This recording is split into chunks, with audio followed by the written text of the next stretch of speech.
Welcome to the E.A.T podcast. It's episode number 24. I'm your co-host, Jerry, and on the other side over there, we got little Noah with a little guest appearance. Noah, how are you, buddy? Good. Good? What are you going to be for Halloween? The biggest plumber. What are you going to be? The biggest plumber for Halloween. Oh, yeah? Yeah. And what about your sister? Amy. Hey, babe. Thanks for coming on the show, buddy. We'll see you soon, okay? What's up? Okay.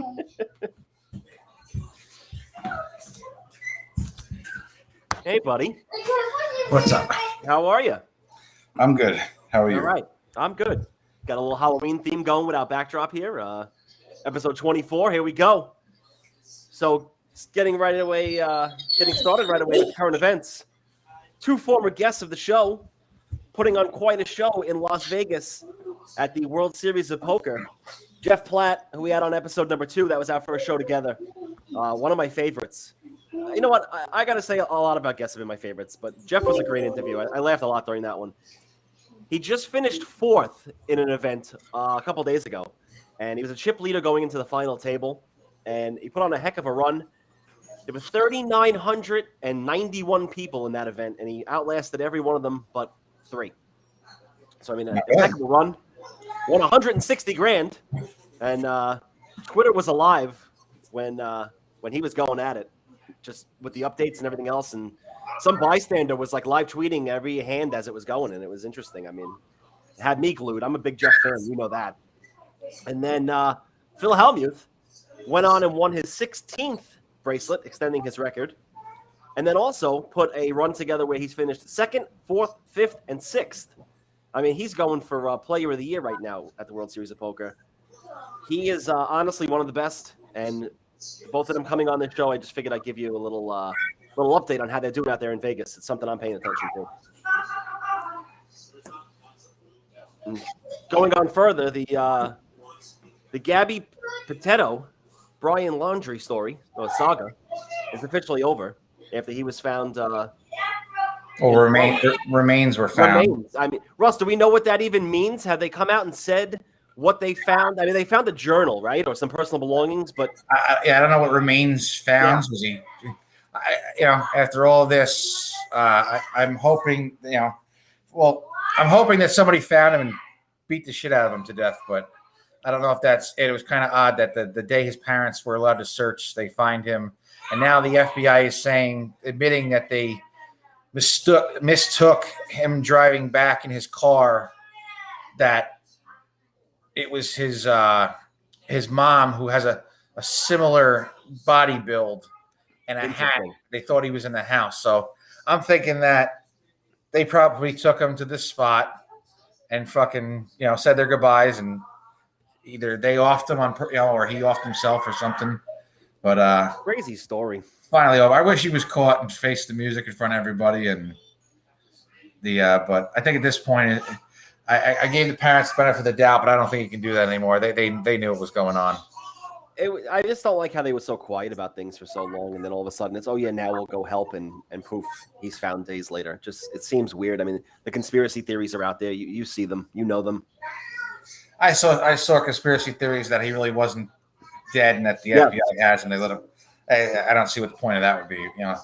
This guy has state secrets that you want to be hiding in a bunker somewhere. It's not like Julian Assange or Snowden. Yeah. But I think amazingly they said because of all the searching, they found like 6 or 7 missing people that were unfortunately dead. But I guess give closure to those families that they found out what happened to their loved ones. Interesting. It's a crazy story. The whole story was crazy, and it's over. Shh. Got a party going on over there. Yeah. Kid direct. Shut the fuck up. All right, moving on to the NHL. Russ, the Seattle Kraken have their new post-game celebration. Have you seen it? It's a salmon toss. Yeah, I think it's kind of original. It's gimmicky, but yeah, I guess I kind of like that better than the storm surge. But yeah, I guess it's okay. Like I said, it's a gimmick thing, but it doesn't. It don't bother me. Yeah, it's gimmicky. It's you're throwing a stuffed animal into the stands. I'd rather a hockey stick, being a hockey fan, or a puck. But it's a post game thing. It's something that interrupts the game, and it's something that I guess really, if you're not there, or just it's kind of like how the us Ranger fans, they announce the 3 stars of the game. They do a quick lap, throw a puck. Same kind of deal. I guess it's all right. Yeah.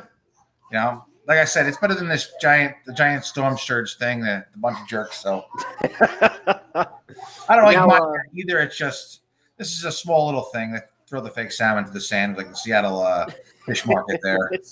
Yeah, I guess.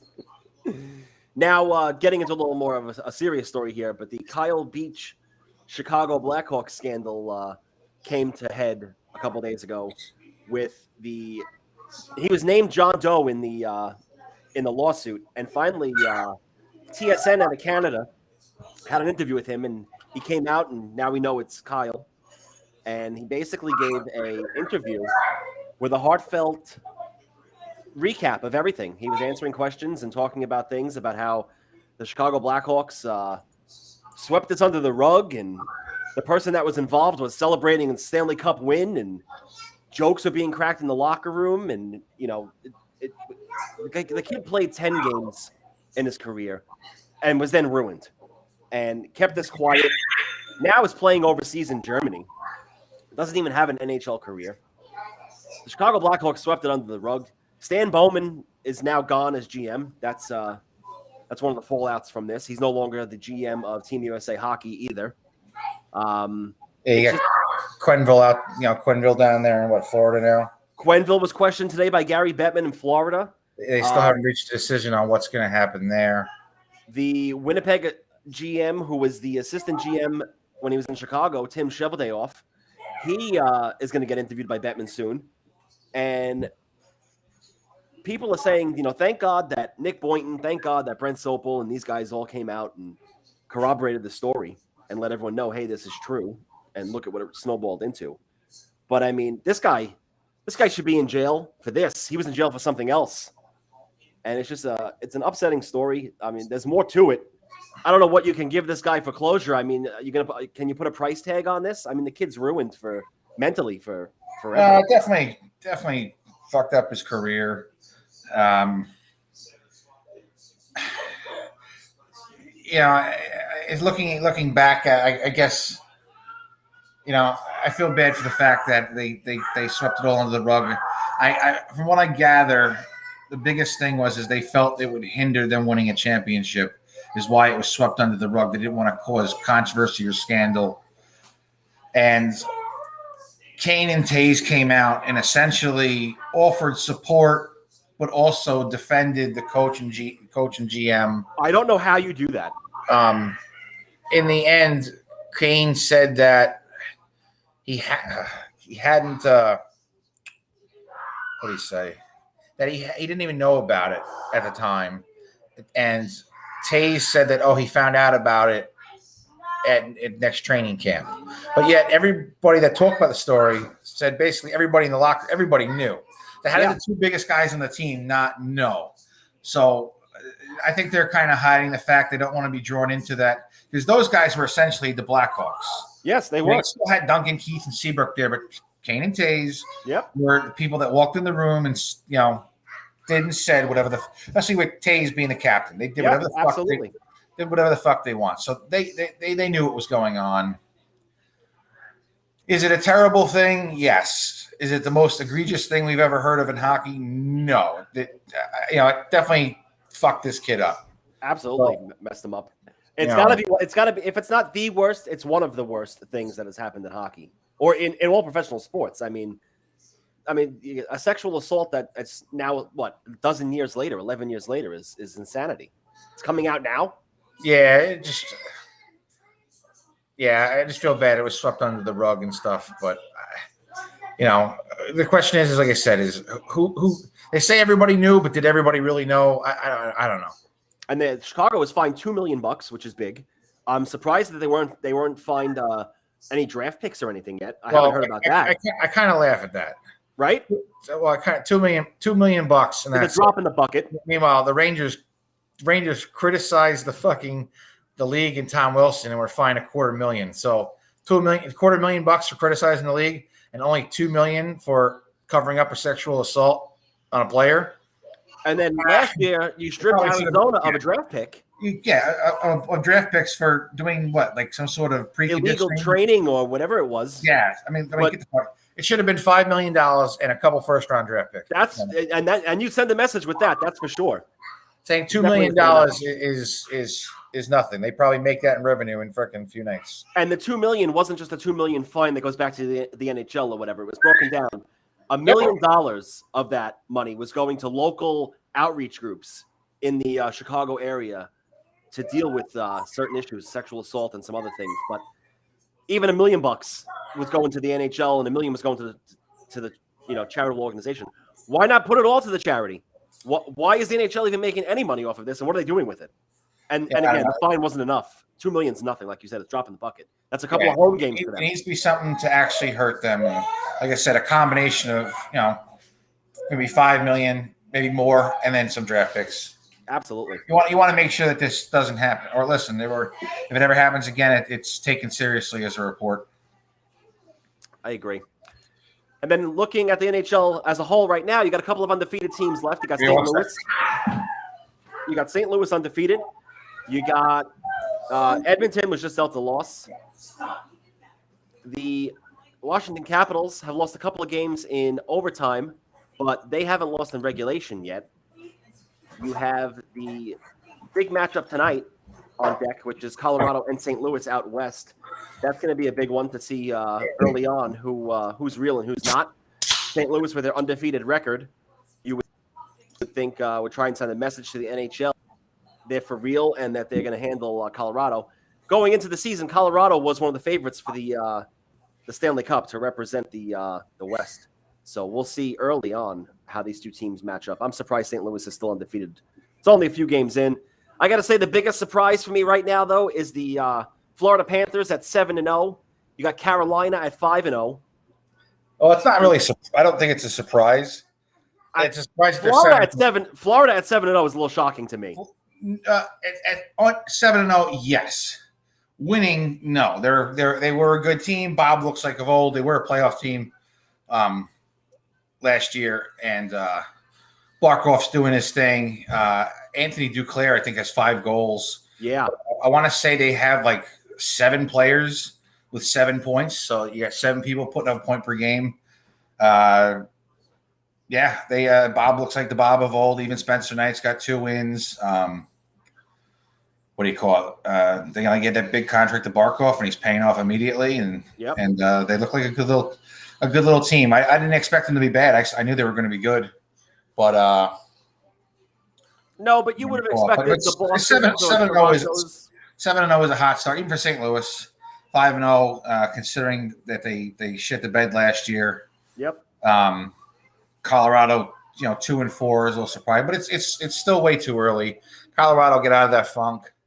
Yeah, they will. What do you call it? And you also have a good goaltending tandem in Carolina. They went from Razik and what's his face, Reimer, then to Needle Dick. So I can't fucking pronounce his name. We're just gonna go with that. Now they're at Freddie Anderson and Antti Ranta. They're building the Rangers Mid-Atlantic down there, by the way. We said that previously. Yes. What is it? You got Tony D down there, Jesper Fast. Jordan Stepan. People overlook too Jordan Stoll. I was watching NHL tonight earlier, and he's 58.8% on overall on faceoffs. So that's a really good percentage. I think people still forget he's in the league sometimes, but he's such a solid player for them. Their captain and what do you call it? They lost Dougie Hamilton, yeah, but I think Rod Brind'Amour has just got such a good style down there with him that they're playing well. And I think Detroit is a bit of a surprise at 4-2. So is Buffalo. You see Tyler Bertuzzi there exploding for a bunch of goals. Got like 9 points in 7 games. Moritz Seider, which they drafted, he's a big kid and defenseman. He's got a bunch of assists too. And I saw him the other night push a couple people around, and they're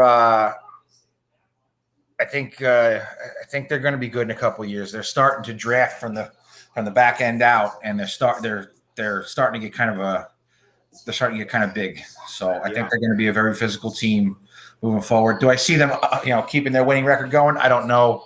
They are the ones who traded for Needle Dick, however you say his name, from Carolina. They got him. So we'll see what happens there. A couple surprises. What else? I'm looking up the Carolina goalie right now just to get his name because. Well, he's not in Carolina now. He's in Detroit. Nedokovic. He plays freaking. I can't pronounce the damn name. I'm sorry. I'm getting there. Again, you got Nikita Kucherov on long-term IR again. Yeah, that. Which I don't give a fuck about that. People bitching again. Listen, he's hurt. He came in hurt. He had surgery. Yep. He's out. There's nothing you're going to do about that. Believe me, I really don't think their plan is every year. Listen, you're going to not play the entire year. Hope we make the playoffs, then come back storm. Besides, I think it said it was 8 to 10 weeks. So I guess he should be back. People were bitching about that, but I believe they're winless at home. They're starting off slow. Trying to think who else. Vegas is starting real slow. What are they, 3-4 or something like that? Yeah, there's a couple of teams that I'm shocked has a slow start. Like Boston has not really got their footing. They haven't got their footing. I think it's weird for them without Rask.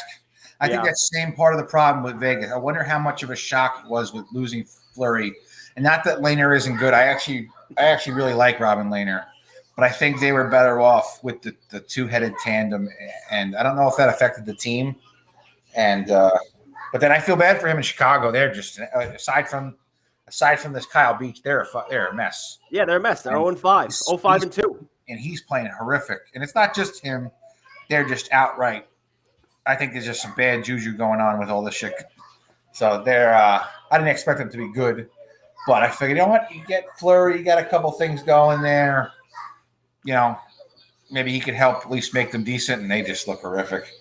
And I got to say, my two other big surprises that are out there right now are the Minnesota Wild at 5-1 after they got rid of Parisi and Suter. I would have thought that they would have taken a hit after losing those two guys. They were still a good team. Yes, you would have thought they would have taken a hit. But they're 5-1 is, like I said, it's you're 6 games into the season, so I'm not going to. It's early. Not going to harp on it. And then also Calgary, who just came into the West Coast, from the West Coast onto the East Coast, beat the Rangers, beat the Devils. I mean, they look like a Stanley Cup team. I know it's early, but they come through and they're scoring goals and they're getting goaltending. It's unbelievable. I want to see Mangiapane is lighting things up right now. What does he have, like 7 or 8 or 9 goals, whatever the hell he has? He's lighting it up. He's on fire. I always loved the Calgary Flames uniforms, but Calgary's just one of those teams that they seem to always just choke in the playoffs if they even get there. Well, if they're gonna be good and Edmonton's gonna be good, that's good for Canadian hockey. When those two teams they don't like each other, so when they're good, the rivalry heats up, and I like it a lot. Yeah, they had that Battle for Alberta rivalry going last year, so that is good. Yep. Mike Smith out there and causing havoc. And then, what are your thoughts on the Rangers right now? They're traveling out to Seattle. They got a game. They got a game against Seattle on Halloween. But, right now the Rangers are 4-2-1, 9 points. Our buddy Sean is flying out there. Yeah. Previously on the show, he's flying out for the game. I so far, I guess I'm happy. We had a nice sort of winning streak, 4 games, and then obviously we shit the bed our last one. But right now, Shesterkin, aside from last game, looks really good. Georgiev looks. Maybe we should have traded him last year, and honestly, I think they would have got some value for him last year, and Kincaid would have been a serviceable backup. I agree. I don't know if Georgie is. I don't know if this whole situation with Shesterkin coming in kind of affected him, but he doesn't look the same as he did 2 years ago. I think Panarin's got to step up a little bit. He hasn't been still got. You know what's funny is he still got the points. I think he's still got 6 or 8 points, whatever it is, and hasn't been playing well. So it's kind of funny when you still see players get the points even though they're not playing. But I guess that's what superstars do. You know who's playing really well, and it needs to start being mentioned in the superstar, genre of players in this league. Adam Fox. I think he's slowly getting there. I think it's just, I think it's just mostly we're kind of like the Yankees of the league. A lot of people just love to hate on us. He just looks so relaxed. He does. The guy's in this second year in the league. Yes, he definitely has the vision on the ice. Yeah, that most people don't have, and I think that's what helps him get all the assists. It's not just we don't have these huge 50-goal scorers. Although Mika could be if he really wanted to. But could be. He just seems to know where to just put the puck. Playing really well. Even defensively, I think in the right spot, the right time. I think we obviously haven't gotten together. I think we got a little lucky with the 4-game streak, but I think in the long run, once Panarin gets going, once Mika gets going, I'm looking for Laugh and Kakko to step up. Kakko, I really wanted to have a big year. Me too. A little injury setback, but he looked very noticeable in the games he played, had chances, and we'll see what happens. I know there was an article with Messier criticizing the Rangers of not having the captain thing. Yep. And, but I look at it as when I look at captain advice, do I see who knows what goes in on that room? I see people yelling, "Oh, give it to Fox, give it to Fox." Well, my attitude is all right. Fox is a 20-year-old kid that just because a player is really good doesn't mean they're going to be a good captain. A la Brian Leach. Brian Leach should have never been given. It kind of fucked him up for the end of his career because Adam Fox. It's not about how good you are on the ice. It's about how good you are at commanding the attention of your teammates, holding them accountable, and being the voice in the room. And we don't see that stuff behind the scenes to know. For all we know, Adam Fox is a great hockey player. But then when he goes to the locker room, he's just not that voice. He might not be. He might be the quiet guy in the corner. For all we know, in that locker room, fucking Greg McKegg commands the room. We don't fucking know, Probably not, but probably not, but you never know. You know what I'm saying is, honestly, people bitch. For me, I see the person most involved is probably Kreider. Yeah, but people associate captaincy with your play. They're not necessarily, people, Kreider sucks. Kreider's a very good player. Does he disappear? Yes, he does. Yes, he does. But as far as stepping up and being a voice in the room, I kind of feel that he probably would be the best person. But it's if the person isn't there, why force it? Yeah. So although the six alternative captains is a little much. And now that going back to Chicago real quick, just to finish out the NHL talk, Jeff Gorton's been mentioned as a possible replacement in Chicago. If you were Jeff Gorton, is that a mess you want to go fix? You got Kane and Taves, they're still young, but they're going to be on the downward end of things pretty soon. They got 3 cups in 5 years. So now living up to that hype might be a challenge. The salary cap there is a complete mess. We've seen contracts that Gorton's given out that the Ranger fans criticize, Trouba being one of them, certain trades he's made. Is that a situation where if you were Gorton, you'd want to go in and fix, or are you avoiding that and trying for something better or not as involved? Well, there's 2 sides of it. Okay. One side is yes, it's a complete mess. I'm getting paid by the Rangers, even though they let me go. I'm getting the money that they owe me. I'm living my life. I can pick and choose, pretty much what I want to do with my life. Yep. The other side of it is you probably could do no wrong. You could probably go in, clean house, create the system that you want with your coaches, and nobody's going to argue with you cleaning house and basically starting over. And you would have probably, I'd say, a good 3 to 5 years.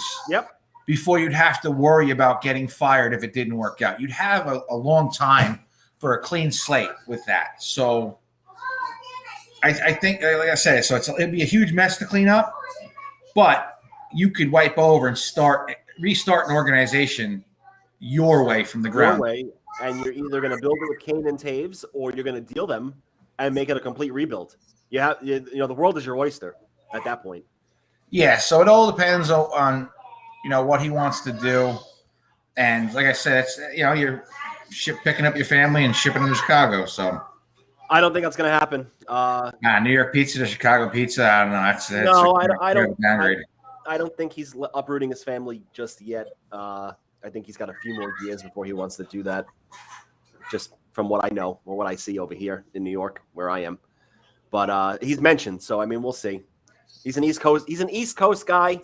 I don't know if going out to Chicago or even further out west is something he wants to do, but right away, he's going to be mentioned in any opening for a GM, until he gets hired. He's going to be in the conversation. Well, what do you call it?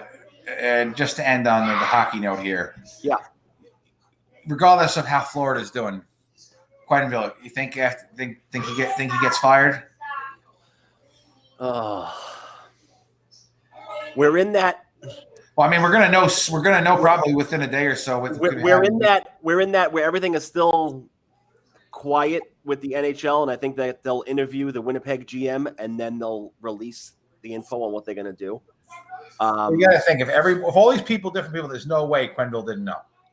There's no way he didn't know. The allegations claim that it went up the chain of command all the way up to ownership.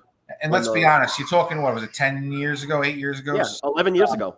You're still in that zone of, all right, the trainer tried to touch your cock, quick being a pussy type deal. So you're still in that mind frame, which that was the mindset back then, which shouldn't have been, but yes, it was. Personally, if I was, I don't know. I don't. Listen, if it comes out that he knew about it and there's an email trace or a voicemail trace or a text or whatever, and he knew about it, he's gone. Absolutely gone. On the other hand, I don't know how. I mean, this is a hockey player, this kid Beach. I don't know how big or what this guy Aldrich is. Like, if he tries to sexually assault me, I'm gonna try to beat the fuck out of them. You got to remember, the main thing in the complaint that was there was that he was threatening to ruin the kid who was a rookie, called up during the playoffs. He claimed that he was going to get the kid playing time on the team, or if he didn't do what he wanted him to do, he was going to ruin him forever. So as a naive, young 20-year-old, 19-year-old rookie who's got, deer in the headlights, I'm in the playoffs, this is Chicago, we're going to win the cup. When you got all that going on around you, and now you got a guy saying, I'm going to either help you or ruin you. Yeah, I could see the situation he was in. I could see how this played out. I can see it too. I don't know if I can. I'm not going. I just glad I never was in that situation, and I do feel bad for him that he was put there. I don't know. If it comes out that Quenneville knew, Quenneville's gone. Has to be. I don't see how he did. Being what people are talking about within the organization. Oh, excuse me. That everybody knew. I don't see how. Yeah. I don't see how you not say, all right, well, everybody that was involved, you're out. Has to be. It has to be. All right, moving on. I'm going to move on for a second. Take a quick second break. Flames dropped 1-0 on the Penguins in the first period. I'm going to go release some stuff in the toilet.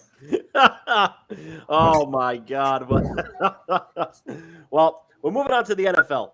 So I got to say, the last few weeks, since season 1 in the NFL, Russ and I have been putting out our picks on Twitter on Sunday morning. We do 3 picks a week, and we do it with the Score website or the Score app as our betting line, which is tied into the Vegas, tied into all the sports books. So we started doing 3 games a week. We figured, all right, let's keep track, and we're going to go from here.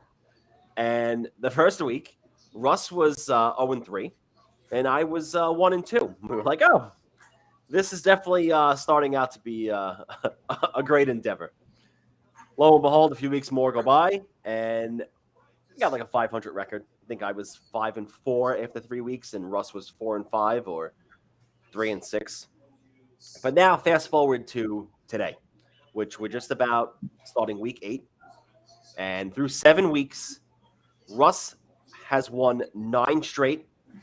I have won 8 out of my last 9. the Russ and Jerry betting picks have been absolute fire. The last 3 weeks. We have been absolute money.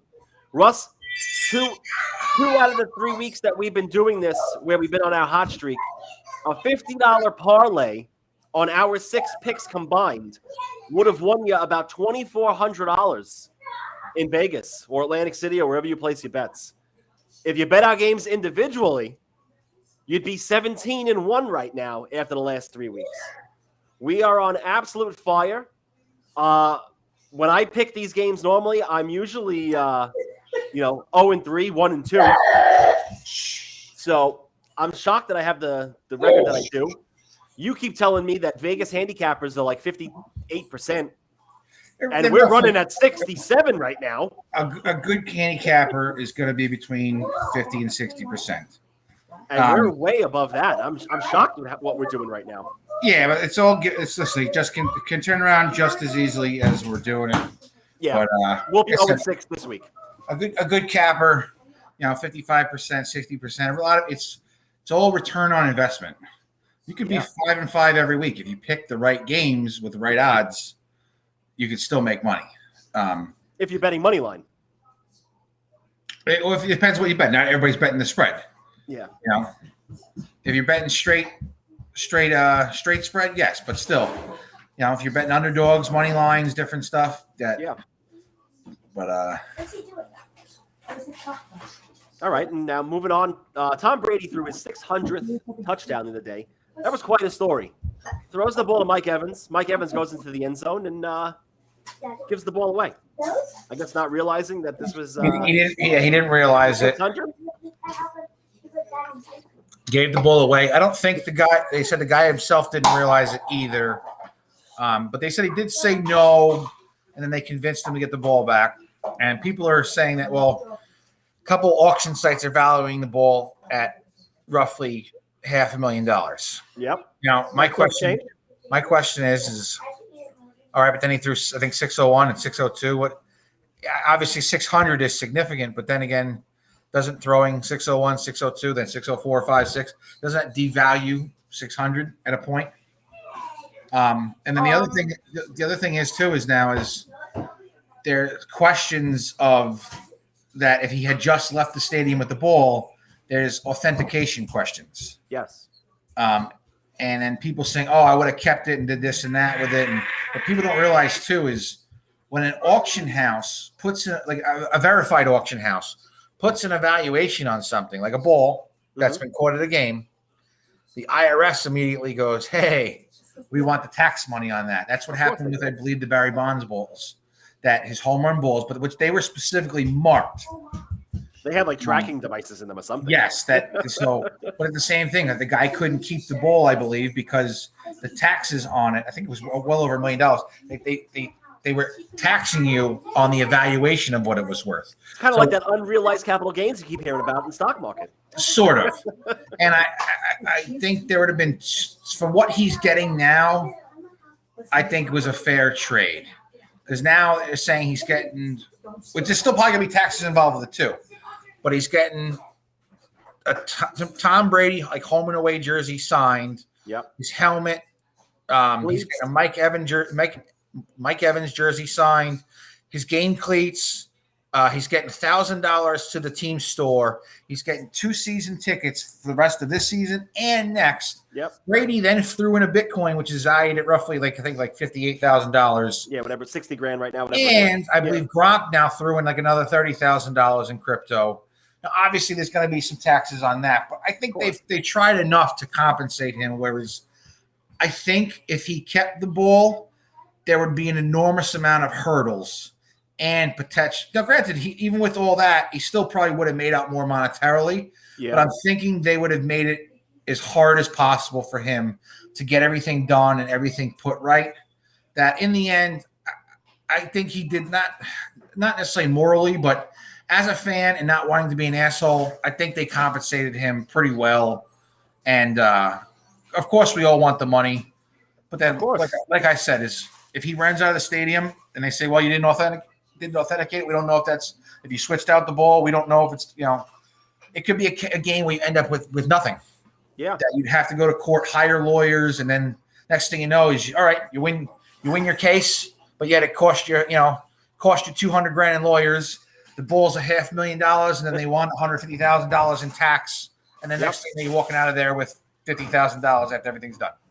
Yeah, and it's I don't know what the right or wrong answer is, but I think they did pretty well of taking care of him. I'm not gonna, with all the stuff that he got, I'm not gonna. If I'm a Bucks fan, I'm not gonna bitch. No, you got some autograph stuff, and the autograph stuff is what's gonna keep value for you.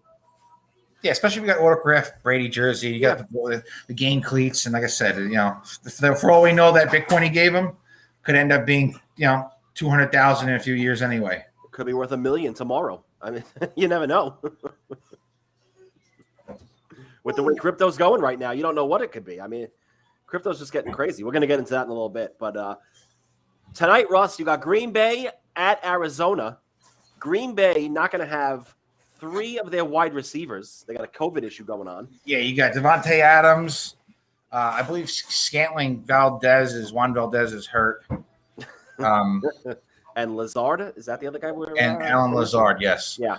Juan Valdez was the coffee guy, right? I think I talked about this. Yes, Juan Valdez was the coffee guy back in the day when we were younger. And J.J. Watt out with a shoulder injury for the rest of the year now for Arizona. That's a big thing. That's kind of a bummer. But then again, look at if the guy, people still might advocate Hall of Fame for him. Yep. When he's done, but he's just one of those guys that could never stay healthy either. Yeah. Yeah, he did a lot of his damage early, then the last bunch of years just cannot stay on the field. And then you got a bunch of games. Well, before we get into the games on Sunday, Russ, you got any prop bets for tonight you're looking at? Anything that stands out for any of the guys that that's what I was following our bets? Oh, I don't know if I want to follow them. They're more chances than anything. Plus, not to mention I like player prop bets, but sometimes they're hard because they don't let you. They'll say, over 3.5 catches for this guy, but the odds will be minus 169. Those are terrible. Those are shit odds. Yeah, that's not good. So then just give me 4 fucking catches for good odds. I'll do it. They make you spend the money, but that's the only thing. Like, you can't alter prop bets where, like, with overall score and whatnot, I could buy points. Okay. I had Zach Ertz over 3.5 catches. I like that one. The other thing is you got Hopkins, I think, might not play. Yes, he's questionable. So if he don't play, you're going to need another option there to throw to. Yep. And anybody likes Brazilian soccer, I already hit a little 2-team parlay, but it's too late. too late for you now. Chase Edmonds over 22.5 yards receiving out of the backfield. He seems to be a viable option for them coming out of the backfield, but I didn't like his catches odds. And then I have, being that Devontae Adams, Lazard, and Scantling Valdez is out, I got Randall Cobb over 55.5 yards receiving. He's been fit for coming back, but you know that Rodgers always loves to throw the occasional deep ball. I could see him catching a deep one tonight. So yeah, nothing's set in stone. There's always a there's always a chance. So, the worst thing that I don't want to jinx myself, but the worst is when you do a player prop bet and they catch like the first ball of the game. Like, all right, this is great. This is good. And they're like, oh, wait. Oh, no, he's going into concussion protocol. He'll be out for the game. You're like, motherfucker. Are you fucking kidding me? And that's our luck. That's usually what happens. Yeah, I think that happened like 2 or 3 times with like Jordy Nelson a couple years ago. We got a couple of good games on Sunday, Russ. Your Colts are playing at home against Tennessee. That's a big matchup. We do. Colts are favored 1.5. I don't know. This is their make or break for the season for me. Yeah, this is an important game. They win this, they're back in the race for the AFC South. They did play the Titans tight earlier, but they. I think they can get it done. They played a sloppy game in San Francisco, but who can blame them? It was look at the weather, fucking monsoon. I might be taking that one, but that's a heart pick. I don't know if I want to go risk my 9-0 record on that one. Yeah, I haven't looked at lines yet. I'm just looking at the games. The Bills minus 14 over the Dolphins. It sounds like the Bills should blow them out, especially with maybe Tua's got a little noise in his head. And they're coming off the bye also. Deshaun Buffalo's been Watson. rested. Yeah. But you hold the whole Deshaun Watson rumors going on. Yeah. You could also play the other way. But then again, you're in Buffalo, and I think it's going to be a little bit colder out. Atlanta -3 over the Panthers. That just sounds like a giant shit fest right now. That sounds like an under to me. Yeah. What amazes me is that Carolina started off 3-0, then they lose McCaffrey, and now I think they lost their last 4. So that's it. Another guy who can't stay healthy.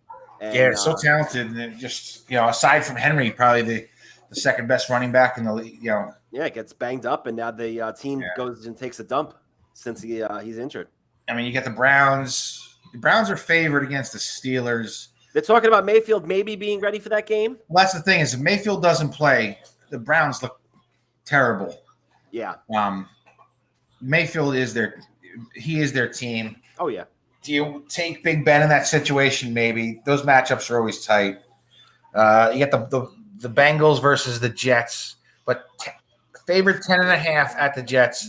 I still say the Bengals would blow the doors off of them the way they're playing. The Jets are a horror show. But 10.5 away is a tough, especially the Bengals. It's still the Bengals to me. It's the Bungles. Yeah, but they got their act together. It's unbelievable. I mean, supposedly they got their act together. Let's see. Coming off a big win against Baltimore last week, where they blew the doors off them. The fucking Cincinnati Bengals, all right? We're 6 games into the season. Okay, it's not suck their nuts and give them the trophy yet. No, but they put up a good game last week. Now you got the Jets. No, I agree. They got a third stringer as a QB. I mean, I could play QB for the Jets right now. It's that bad over there. I hear you. I mean, listen, ideally the score would be 38 to 3. 10. Yeah. But I still get worried about, then again, the one time I bet against the Jets, they'll fuck me. Well, I think I took Tennessee against the Jets in our picks. Well, week 3 or 4, whatever it was, and the Jets won. Well, the moment those words came out of my mouth, I realized I was an asshole because I took the Patriots against the Jets last week, so I just already contradicted myself. Eagles, Lions, shit fest right there. Who even knows what that one? Who's worse, Russ, Detroit or the Jets? I'm gonna go the Jets. I'm gonna go the Jets there. 49ers, Bears. Toss up. Hold on. I just got some crazy boat vibe going here. I hit my blinds, and my blinds were slowly moving back and forth. Staring at the screen, I felt like I was moving, and it was kind of giving me the creeps for a minute. Rams, Texans. I don't see any reason why the Rams wouldn't put up 40 points here. That's my Super Bowl pick. Oh, God. I hope they die. You got another stinker. Jacksonville at the Sea. I only say stinker because Russell Wilson is out. So Jacksonville, Seahawks. Geno Smith looks horrible. Yeah, just some of these games are. I hope they show the Colts game because the rest of these games suck. Yeah, Denver, Washington. Pats Chargers might be an interesting one. Chargers look good this year, but I think we're seeing the emergence now of Mac Jones. I think he's playing really well of late. But then again, you got what's his face with the Chargers there. That game to me screams over bet.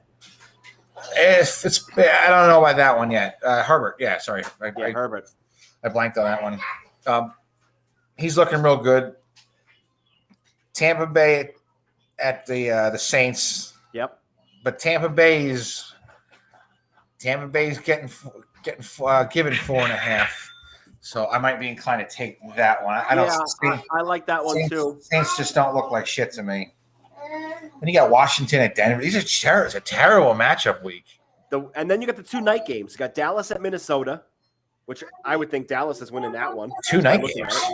Well, I'm talking about the Sunday night game. You got Dallas at Minnesota, and then the Monday night game. One night, I'm like, what? No. And then the Monday night game, you got the Giants at Kansas City. Dallas at Minnesota's decent, and Giants at Kansas City. These are terrible matchups this week. Kansas City is one of the biggest disappointments in the league right now. I don't know what's going on with them, but they're not having a good year. Mahomes don't look that great. Something's going on with them. Yeah. I'm sure 3/4 of the way to the season we'll find out about some scandal that was going on. I'm sure we will. No. Anyway, our official picks for Sunday will be on Twitter around 10 or 11 a.m. Eastern. We will put that out. Then again, I'm saying these are some shitty games, but then again, last week I said the spreads look like shit, and I went 3-0. So We kind of avoided the big spreads, though. I mean, there was some big ones last week that we could have got burned on if we touched. yeah. So I mean, good thing we didn't touch them. All right, moving over to the Major League Baseball. So Mattress Mac might get his record 33 million or 35 million, whatever it is, as the Astros tied the series up 1-1 last night. A big thing too is Charlie Morton in their Game 1 win broke his fucking leg or had a fracture in his leg and still went out there and got a couple outs and pitched for a little bit before, I guess, throwing in the towel. And then he apologized to the team. Yeah, that he couldn't pitch longer. So this one tough son of a bitch. It's we don't say that with baseball players, but I'll give him that one. Yeah, I'll give him that one. So we made our World Series picks before the World Series started. Russ, you got the Braves in 6. I got the Astros in 7. I was thinking about the Braves, but then I just thought that the Astros have been there before, cheating aside or whatever else, they've been there before. Actually, the only reason I'm not rooting the Astros as a Mets fan. I mean, as a Mets fan, normally we hate the Braves. Right? Well, not normally, we do. It's a rival, but I can't stand after the whole thing. I don't want to see the Astros win and Altuve fucking throw it in everybody's face. Yeah. I mean, the little fucking cheating midget. Guy just hits home runs though. I mean, he hits for not really a home run hitter. He does. He hits clutch shots, but I'm hoping the Braves take it in 6. Now with the Charlie Morton injury, the Braves are going to have to pitch 2 bullpen games, which that might work against them in this series. That might be the deciding factor. Well, it could. Yes, that might be it. Well, I mean, it's either going to help him or it's going to hurt him. Yep. It could do the other. Whereas pitching out of the bullpen pretty much for 2 games, a lot of the Astros hitters might not know what to expect. It might kind of throw them off their game too. So it could, but and then the other side is one. They could implode as well. The bullpens could implode, and you're going to blow through your pitching staffs in those games. And now what happens when your regular starter can only go 2 1/3? Then what do you do? Yeah, you just blew out your bullpen the game before. Yeah, it's very possible. So I mean, we'll see. But I got the Astros in 7. Speaking about arm barns, PETA wants to change the name. Wants baseball to stop calling it a bullpen and call it an arm barn. Listen, get the fuck out of here. Can we stop with this? Listen, can we stop? If they called it if it was something truly offensive, okay. You show me one fucking person that is offended by a pitcher coming out of the bull. An arm barn. Really? There's legitimate concerns of things that are offensive, yes. But this is ridiculous. Arm barn over bull. What's next? The pitcher's den? What's next? Come on. Get out of here. Peter's got enough issues. They put down more animals than freaking the people that they try to stop from putting down animals. It's ridiculous. They want to change the name of the bullpen because the bull name shouldn't be there, and it offends the Bulls, I guess. I don't know. What's next? The Chicago Bulls can't be called the Chicago Bulls. Is that going to happen after this? Yeah, I don't know. But ridiculous. And then the Chicago Bears can't be the Bears. You watch. It's unreal. It's funny that you say that because it's coming. Well, I'm laughing at the names, though. We used to do a pick'em league in a place that I worked at, and this woman kept winning every week. And it was games against the spread. But she would sit there and go, well, the Bears play the Panthers. And I know Bears are really strong, but I think Panthers are more agile. I'm going to pick the Panthers. And they'll be like the Eagles at the Seahawks. She goes, I don't know what a Seahawk is, but I think it sounds kind of really dangerous. And I think it would shred up an eagle. I'm going to go with the Seagull. And that's the way she would pick. And the spreads were nothing comparable to that. The spreads were the other way. Yeah, he was picking the underdogs. She was picking whatever she thought, animal or majestic creature, fucking, Unreal. And that wins. That wins the pool. You know, it's the people stop playing because people stop playing because they were like, this is ridiculous. The little old lady in your office who wins the Super Bowl boxes every year. You know, picks the one box that's a wedding date or a husband's birthday or whatever, and she hits it every year. Oh, this is the date I got the anal wart off. I'm picking that. Oh, Mrs. Johnson, your anal wart date won $22,000 in the pool. Moving on to the NBA. NBA season's just underway. You know, most teams are playing 4 or 5 games. Like that noise? Did you just hit something? None of your business. IRS is listening. The Knicks are in first in the Atlantic, and they got New York City with some juice right now because they're in first. It's early though. On a side note, did you see that they took down the famous Madison Square Garden marquee? Yes, and they're building 2 new ones on 31st and 33rd Streets. Yes. Yeah, I don't get I'm that. not a fan. No, leave the iconic one right in the middle of the block. It's I don't get that one. It's another thing that Dolan messed up. Blame him. Yeah, I mean, I get it. Listen, they're making the area around it nicer. There's a lot of construction going on, but you take the big fucking Madison Square Garden marquee right on 7th Avenue, right in the middle of the block, right in front of the garden. Yep. And all right, I don't know how that worked out. No. Still interested to see because isn't there a lease up in like 2-3 years or some shit? What? It wasn't broken. It's the marquee. It's how you get in. It's it advertises the tonight's game or tomorrow's game or whatever's happening. Why play with it if it's not broken? I don't know.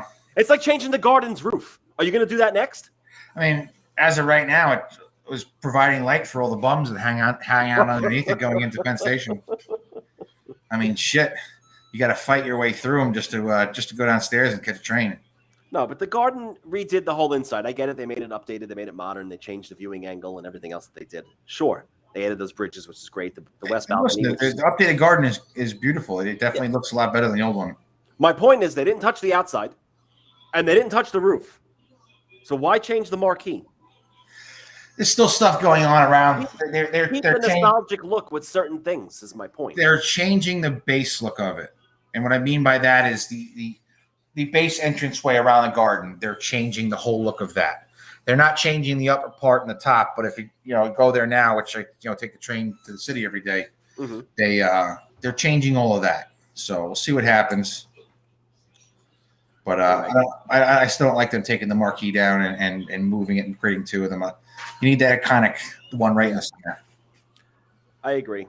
So the Knicks, the New York City's got some juice. They're playing the undefeated Bulls tonight at 8:00. The Bulls are leading the Central Division.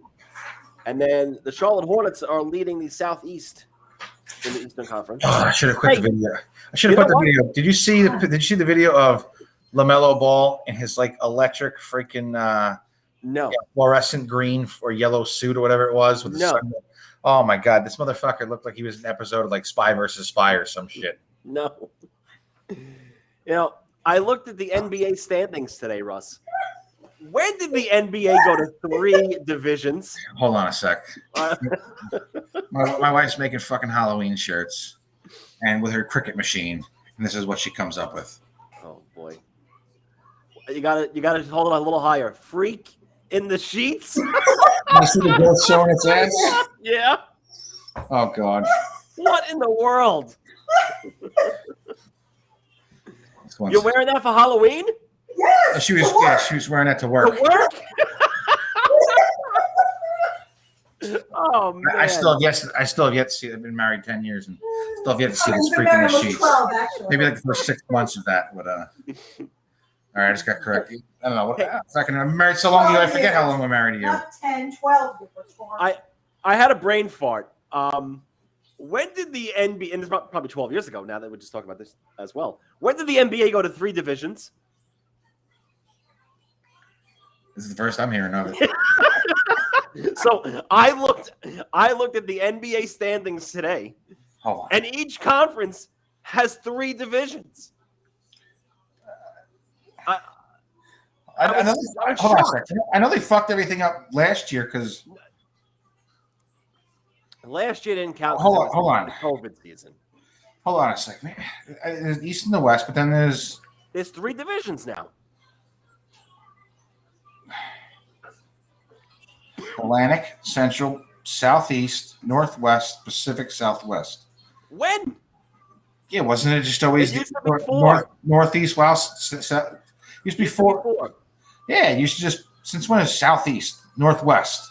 It used to be North, South, East. Fucking. It used to be the Atlantic and the Central, which was the Knicks in one and the Bulls in the other, the Pacers in that one and the Milwaukee in that one. Then you had the two out west. You had the Pacific or the West, whatever it was, right? With like the Lakers and the Clippers, the Portland Trail Blazers. I don't remember a Southwest. Yeah, and then you had the other division with Phoenix, Dallas, Houston. When did it go to 3? I have no fucking idea. Yeah, I thought it was a prank. I couldn't believe what I was reading. Oh, I mean, it's nothing to agree. I was shocked. 3 divisions in the NBA now. Well, I mean, technically 6, but yeah, 3 in each conference. Shows you how much I follow the NBA. Shit, you got me all fucked up now. Right? Yeah, I don't remember all that. I don't remember that. I don't remember it at all. Some bullshit. Oh, that was the other one. I could have done Bushi.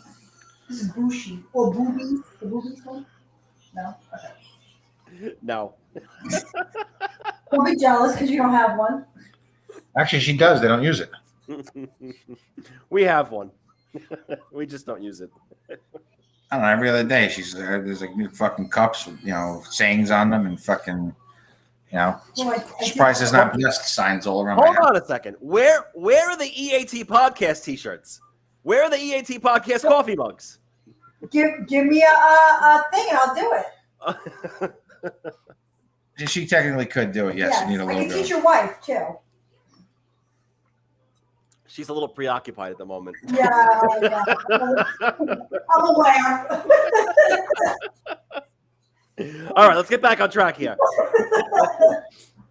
Out west, you got Utah leading the Northwest Division. Golden State, who I think has something to prove this year. Yes. In the Pacific. And you got Dallas leading the Southwest. Like I said before, I looked up the standings and I was shocked. I didn't realize when the NBA went to 3 divisions in each conference. Must be new. Must have been a year or so ago with the COVID thing. I don't even know. But I was shocked. Russ is just hitting bet after bet after bet over there, it seems like. No, it's just one small one. I'm actually taking it easy considering my work situation. So. Oh, okay.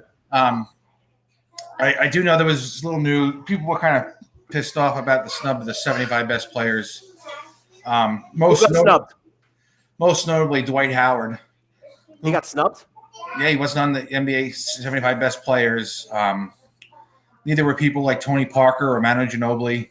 I know Klay Thompson was pissed, but then again, I mean, listen, he's got a couple All-Stars. He's really good. I don't know if he's ready to be named one of the 75 greatest players of all time. Give me some people that are on that list that shouldn't be on that list. I didn't even see this. I gotta look this up right now.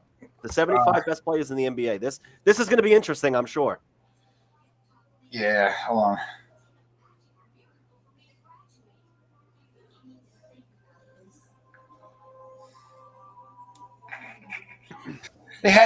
So they got Giannis Antetokounmpo on there. Just won the championship, guys. Dude, kid is an unbelievable bowler. But to put him on a top 75 all-time list right now, no. No. You need some years to listen, the guy's amazing. Absolutely fucking hands down fucking ridiculous. He'll be there. But to say right now, to kick some of the people out that weren't on the list, you put Anthony Davis on this list? What the hell has he done? That's what I'm saying is you got some of these guys that don't have all those career years, and Kyrie. I'm saying you got them on there, but Kyrie Irving was left out, which is bullshit. That was the whole vaccine mandate, because realistically, Kyrie Irving should be on this list. I'm trying to see. I mean, you got you have the notables. You have Kareem Abdul-Jabbar. You have Larry Bird. You have Larry Bird. You got Scottie Pippen. You got Willis Reed, Oscar Robinson, David Robinson, Dennis Rodman, Bill Russell. You got these guys, John Stockton, Isaiah Thomas. Sure. Jerry West, Lenny Wilkins, Dominique Wilkins, James Worthy, Gary Payton, Chris Paul. Yeah, they're trying to find an actual list. I had the list of the players. Yeah. But I wanted to see the snubs. But I know that Dwight Howard was. But yet Dwight Howard's resume is fucking out of control. Where is it? It's crazy. I mean, honestly, the old timers we can't really talk about because they played back in like the 50s, 60s, and 70s. Okay, so here you're gonna put people. You're gonna put some of these people on the list, but Dwight Howard. Okay, he got his championship ring, 2020.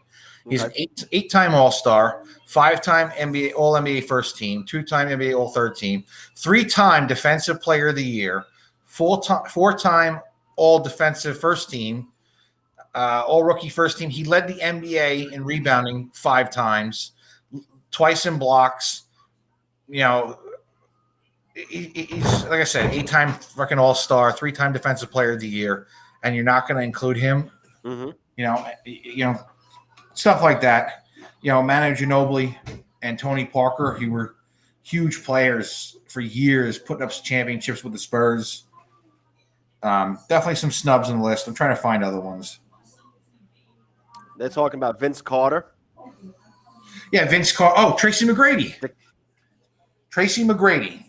Dikembe Mutombo.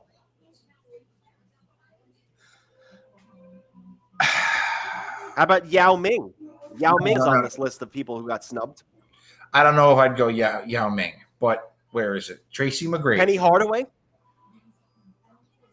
Yeah, same thing. Tracy McGrady, 7-time NBA All-Star, 2-time scoring champion. I don't see how you snub some of these people. I don't see how you put a Giannis on the list where, like I said, is guy's unbelievable, one of the best players in the NBA at the moment. All time, I think he needs some of the years to play. We got a guy named Alex English. Did not make the NBA's top 50 when they announced it. He was 7th in NBA scoring at that point. Now, 25 years later, when the NBA makes their 75 team. Yes, Anthony Davis is on the list. That's what makes me say, like, listen. Yeah. This guy, Alex English, sits now 20th on the all-time scorers list because it's now been 25 years since he got snubbed the first time. He's still not on the list. Yes. And it's pretty funny. I'm not sure if Tracy wasn't in. Yeah, I don't know. Whenever a list is done, there's going to be snubs. There's going to be guys that make the team that shouldn't, or, the other way around. But, I mean, some of these were obvious choices that didn't make it. Who's voting on this? Yeah, that's what I would like to see. There's definitely some people left off this list that should. Like I said, you got Anthony Davis on it, but no Dwight Howard when Dwight Howard has much better career statistics and accolades than Davis does. I know they also got into a fight the other night, which I probably might have been. That's what it might have been about. They literally got into a fight like on the bench. I saw that. It's always good when that happens. It brings the team together. All right, and then finally tonight, we got some news in the stock world. So there's a guy named Steven Gallagher. See him on Twitter as the Twitter handle Alex DeLarge. And the other day, Steven Gallagher got arrested at his Ohio home. And he was charged with securities fraud, wire fraud, market manipulation in a Manhattan court. Like I said, he uses the Twitter handle Alex DeLarge, which had 70,000 Twitter followers. I was one of them, which I didn't really pay attention. I don't know. I think I just followed him just because he was so followed by everybody else. Yeah. And the suit alleges that he earned over $1 million in profits, while many of his followers were left in the bank.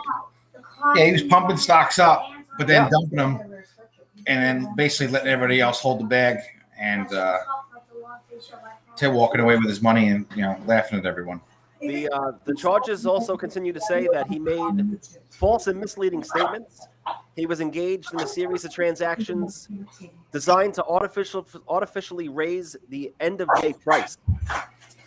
So basically, this guy was buying a boatload of shares So read your book and at $3.50 in the afternoon, right before the markets close, bumping the stock price up. So now when it closes, you see that the stock price had a bump. Looks like it has more value to it. He would pump it and speak about it the whole after hours when it's not trading. And then the next day, people would pour money into it. And when they pour money into it, he would then sell the shares.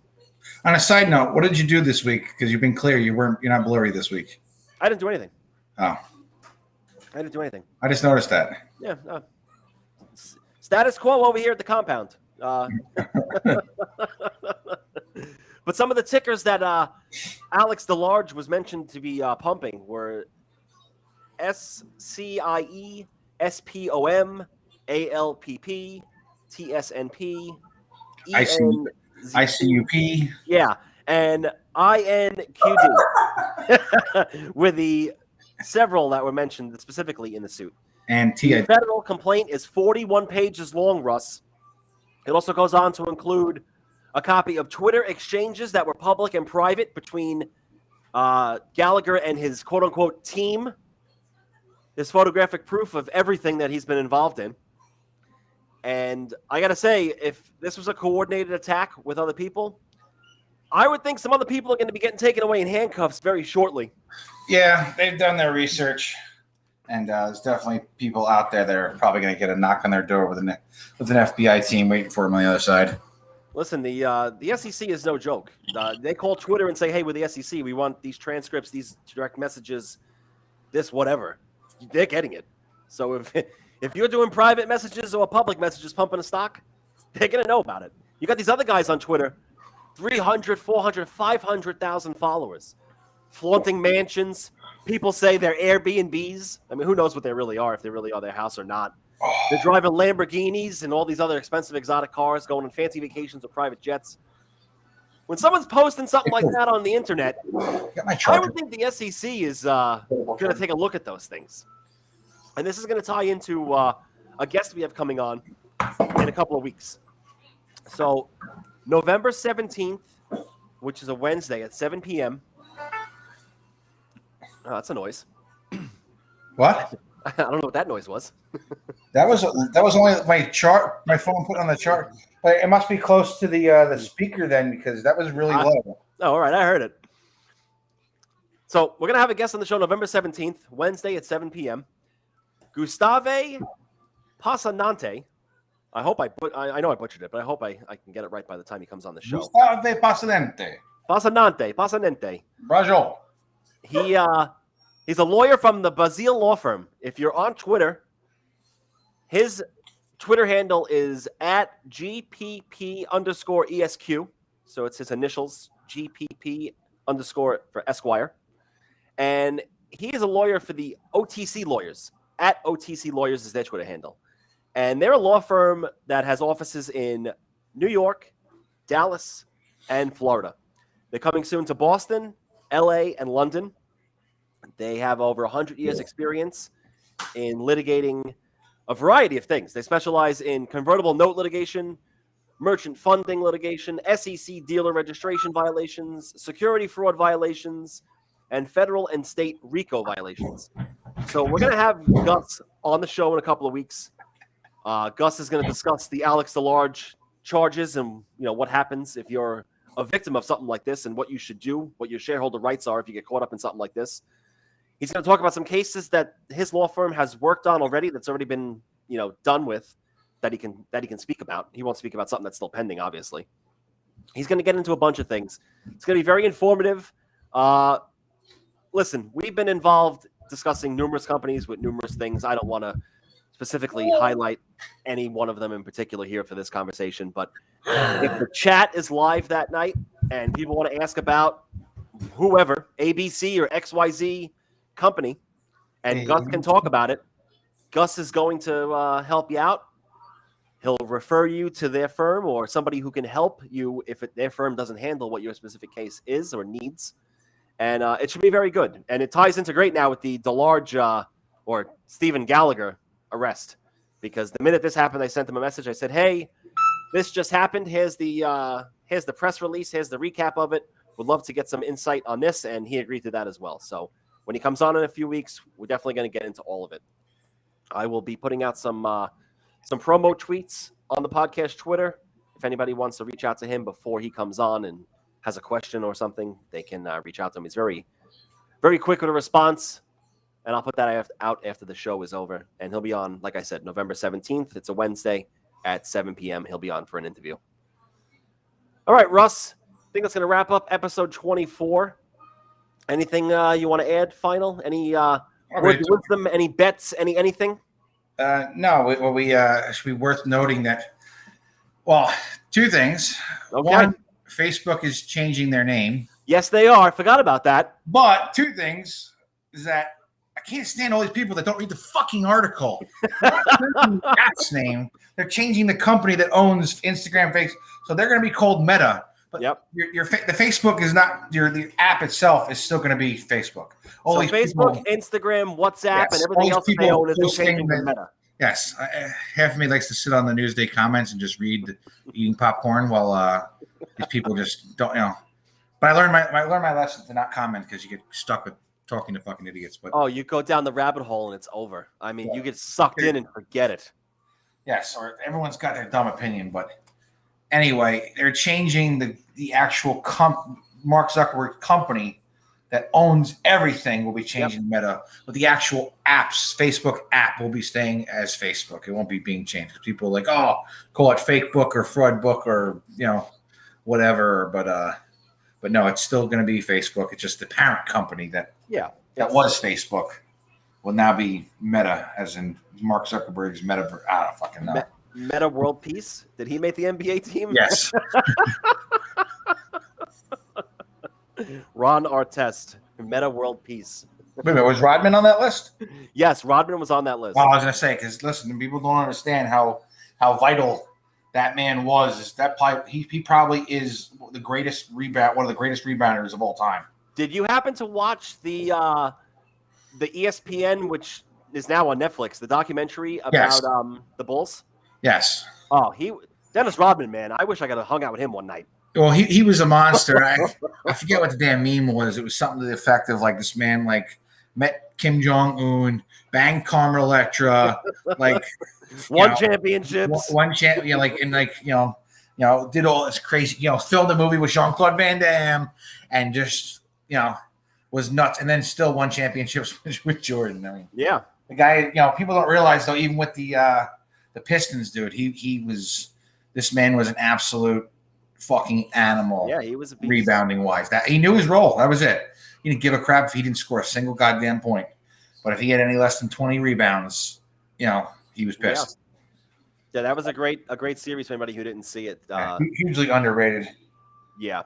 And then I actually was just reading the whole thing. One of my speaking of underrated was I was reading the whole thing about Tony Gwynn. And when I was a kid, I had sent out a bunch of playing cards and 2 stadiums, which I don't even know if, half of them. I got some of them back, nothing, this and that. I think I don't even know who sent it back. Let's just say for shits and giggles, Mark Messier. I had a bunch of Rangers and stuff. Okay.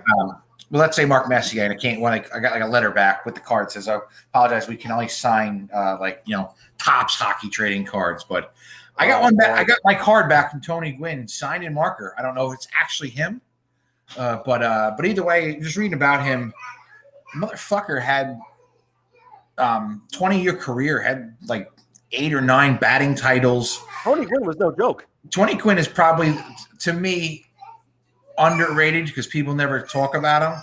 Never won a championship, was right? One of my favorite players of all time, aside from Griffey, but the guy was probably the greatest hitter of all time. The guy had over 3,000 hits, but had a career average in 20 seasons, 338 average, and never batted less than 309 in a full season. Unbelievable. It's fucking ridiculous. And that's what's funny to me, that people talk about all these great hitters, but because the guy didn't hit home runs, nobody includes Tony Gwynn. And like I said, he's always been one of my favorites, but I was reading this thing earlier about him. And the thing about that, 20 seasons of a career 338 average, that's out of control. And it a strike shortened season, but he did bat 394 at one point, which is that's even. I'm looking at his stats right now. Was he like a 15-time All-Star? 1, 2, 3, 4, 5, 6. Yeah, 15 times out of 20 years. He made the All-Star team. Yeah, like I said, career average of 338, and he never hit below 309 in any full seasons. Guy seven Silver Sluggers, 5 Gold Gloves. You know, nominated for MVP awards. Never won a World Series though. Nah, it's the one, never won a World Series, but 3,100 hits, 1,100 freaking RBIs, 5 Gold Gloves, 8 batting titles, out of control. First, and you won't see that again. You won't see somebody with a 20. No, you'll never.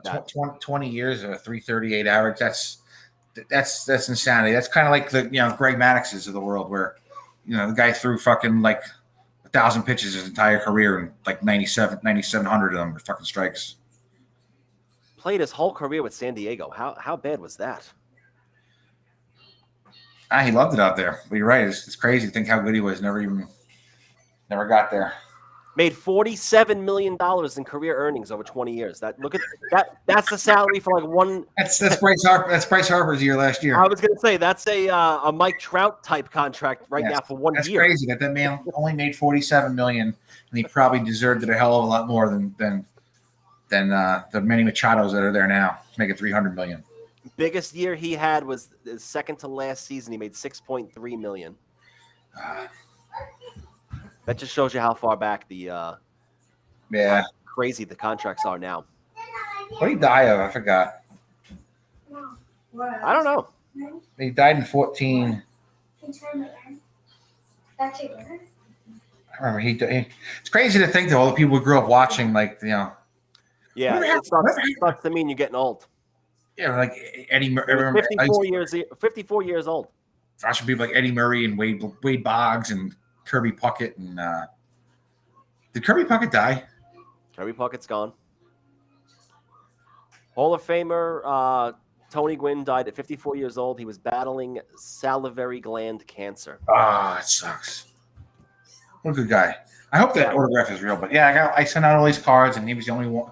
Somebody signed it. It was handwritten in pen. I would think he signed it. I don't think somebody just scribbled it and sent it back to you. I would think it would be him. But if he really did, that was pretty cool. Hey, I got a Tom Seaver ball in my house. That's going to be worth something, I think, someday, if it's not already. A couple things. What? All right. Well, that's going to wrap up episode 24. How much money? My wife says, you got me, I'm worth money. It depends how much I can get on the street for you. Things cost a lot of money these days, so I can't sell you on Craigslist anymore. Oh boy! All right, well, that's gonna wrap up episode number 24. All right, we'll be back. We'll be back next week. I'm not sure what day yet. I got some meetings and stuff planned early in the week, so maybe later in the week we'll check the scheduling and see when we're gonna do this. I got a meeting with brownie batter ice cream with cookie dough chunks and brownie chunks in it. No, I got a good one on Monday. I've told you about it off air already. If it comes, fucking idiot. I could have my own show. Rambling with Erica. Yeah. My wife says she can have. Hey, you know what? We need a guest next week. I said, I got a meeting with the brownie batter ice cream with cookie dough. She goes, yeah, you got a meeting with diabetes.